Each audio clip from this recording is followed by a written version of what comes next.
Hello friends, happy new year to all my friends and your families. নতুন বছরে আপনাদের সবাইকে টেকনিক্স বাইটের তরফ থেকে স্বাগত। আজ এই ভিডিওতে আমি একটা কোশ্চেন আপনাদেরকে করতে চাই। যারা একদমই নতুন ইউটিউবার, যাদের নতুন ইউটিউব চ্যানেল, তাদের ক্ষেত্রে ভিডিও কোয়ালিটি ইম্পর্ট্যান্ট না ভিডিও কোয়ান্টিটি ইম্পর্ট্যান্ট? আপনাদের যেটা মনে হয় অবশ্যই আমার চ্যানেলে এখানে কমেন্ট করে জানাবেন। আমি আপনাদেরকে অবশ্যই এটার একটা অ্যান্সার দেবো, কারণ এই পোস্টটা ইউটিউব কমিউনিটিতে পোস্ট করা হয়েছিল, বাট সেখান থেকে কী রেসপন্স এসেছে সেটা আপনাদেরকে অবশ্যই আমি জানাবো। বেশিরভাগ ক্ষেত্রে এটা দেখা যায় যে একজন নতুন ইউটিউবার যখন একটি নতুন ইউটিউব চ্যানেল খোলে, সে তার মধ্যে এই একটা জিনিস কাজ করে যে আমি খুব ভালো করে ভিডিও বানাবো এবং খুব ভালো কোয়ালিটির একটা ভিডিও বানাবো এবং দর্শকদের কাছে রিপ্রেজেন্ট করব। কারণ বর্তমান সময়ে একজন ইউটিউবার জানে যে আজকের দিনে মার্কেটে কম্পিটিশান কতটা, একজন ইউটিউবার হিসাবে স্ট্রাগল করাটা এতটা সহজ নয়। এই জিনিসটা মাথায় রেখে সে কিন্তু একটা ভীষণ ভালো একটা ভিডিও বানাতে চায়। তার জন্য সে অনেক চেষ্টা করে একটা খুব ভালো কোয়ালিটির ভিডিও বানাতে, বাট এই চেষ্টাটা করতে গিয়েই একটা হিউজ টাইম নিয়ে নেয় এবং এই টাইমটা অনেক সময় দেখা গেছে যে এটা 1 সপ্তাহ বা 2 সপ্তাহ, 15 দিন বা কখনো কখনো হয়েছে বা তারও বেশি টাইম লেগে গেছে। অতএব একটা নতুন ইউটিউবার তার প্রথম ভিডিও পোস্ট করতে গিয়ে যখন সে ভিডিও মেকিং করছে, সেই টাইমটা কিন্তু প্রচুর বেশি টাইম নেওয়া হয়ে যাচ্ছে। বাট সে এই জায়গায় স্যাটিসফাইড থাকে যে আমি প্রথম ভিডিওটা দিলাম, অনেক ভালো কোয়ালিটির দিলাম। বাট একটা জিনিস তো পরিষ্কার যে সে যত ভালো কোয়ালিটিরই ভিডিও আপলোড করুক না কেন, তার কিন্তু ভিডিওটা দেখার মতো তার কাছে অডিয়েন্স নেই। অতএব প্রাইমারিভাবে ওই একটা ভিডিও বানাতে যে টাইমটা গেছে, তার বদলে ওই টাইমের মধ্যে সে যদি 3টে ভিডিও পোস্ট করতো, তাহলে হয়তো তার ভিডিওতে বেশি পরিমাণ ভিউ আসতো ওই একটা ভিডিওর তুলনায়। তো এখন কোনটা বেশি ইম্পর্ট্যান্ট? আপনি 15 দিনের মধ্যে একটা কোয়ালিটি ভিডিও আপলোড করলেন এবং আপনি 15 দিনের মধ্যে 5টা নর্মাল ভিডিও আপলোড করলেন। যতটা আপনি ভালো করতে পারেন ততটা।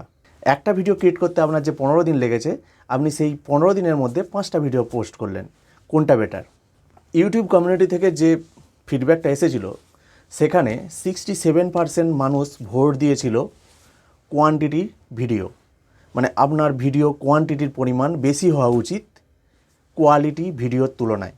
একটা জিনিস তো খুব পরিষ্কার যে নতুন যারা ইউটিউব চ্যানেল খুলেছে, তারা যতই চেষ্টা করুক না কেন, তাদের প্রথম ভিডিওটা সবথেকে বেস্ট করে বানাতে এবং বেস্ট করে ভিডিও আপলোড করতে, আপনার চ্যানেলটা যখন গ্রো করে যাবে আর আপনি যখন সেই দিন আপনার প্রথম দিনের ভিডিওটা দেখবেন, তখন আপনার কাছে সবথেকে বেশি ডিসগাস্টিং মনে হবে যে আমি এত টাইম নিয়ে আমি এরকম একটা ভিডিও বানিয়েছিলাম।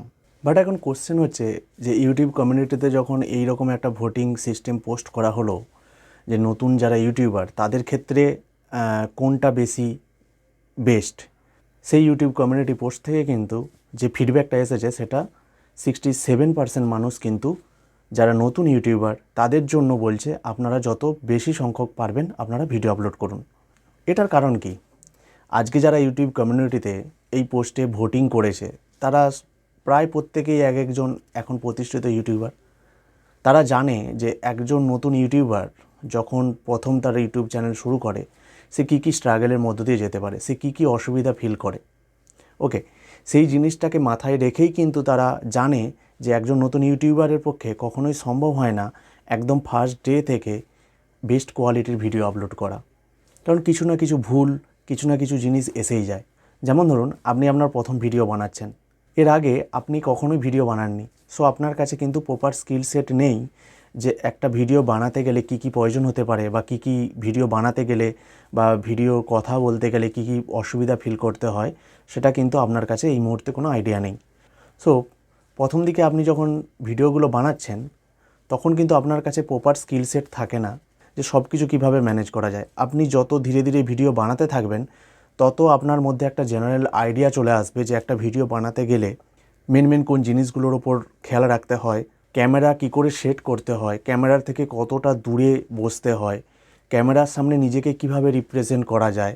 ঠিক আছে, এরপর যখন আপনার ভিডিওটা বানানো হয়ে গেল, তখন আপনি এটা দেখবেন যে ভিডিওটা কিভাবে এডিটিং করা যায়। আপনি প্রথম দিকে যখন ভিডিও আপলোড করছেন, আপনি কিন্তু তখন অত ভালো আপনার কাছে এডিটিং স্কিলটাও নেই।